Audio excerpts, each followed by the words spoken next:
हमारे पास ये वैल्यूज़ दी हुई हैं कुछ और ये बोल रहे हैं हमें कि इसका ज्योमेट्रिक मीन निकालें। अब हमारे पास फार्मूला क्या था, प्रोडक्ट ऑफ nth रूट, मतलब product of values with their nth root. तो इन सारी वैल्यूज़ का हम लोगों ने प्रोडक्ट निकाल लिया विद nth रूट 9 वैल्यूज़ थी तो अंडर रूट 9 हो गया, सही है। तो ये हम लोगों ने जब सॉल्व किया तो हमारे पास एक टर्म आ गया। लेकिन अगर हम लोग इसे लॉग के साथ करें तो log of G is equals to, मतलब वही वाला लॉग वाला सारा फार्मूला लगा दिया। 1/n था तो 1/9 हो गया।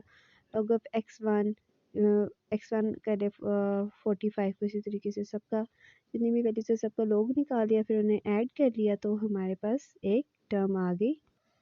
फिर एंड पे जो हमारे पास लेफ्ट साइड पे लॉग था उसे हम लोग राइट साइड पे लाए तो वो एंटी लॉग हो गया।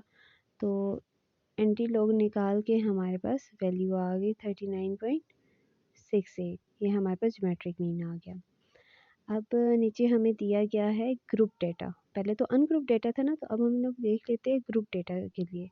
इसमें हमें फ्रीक्वेंसीज दी हुई हैं।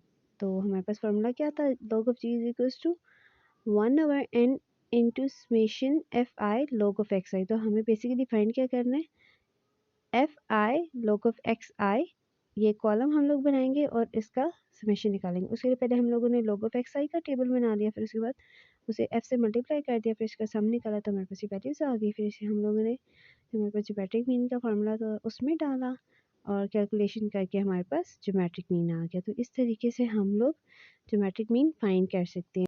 तो इन्हीं फार्मूलाज की मदद से हम लोग ज्योमेट्रिक मीन फाइंड कर सकते हैं इंतहाई इजीली। तो ये था हमारे पास ज्योमेट्रिक मीन का topic. That's all about geometric mean. I hope आपको आज का टॉपिक समझ आया होगा। अगर आपको हमारी वीडियो अच्छी लगी तो लाइक करें और नीचे दिए गए सब्सक्राइब के बटन को प्रेस करना मत भूलिएगा। Stay tuned till the next lecture. अल्लाह हाफिज़।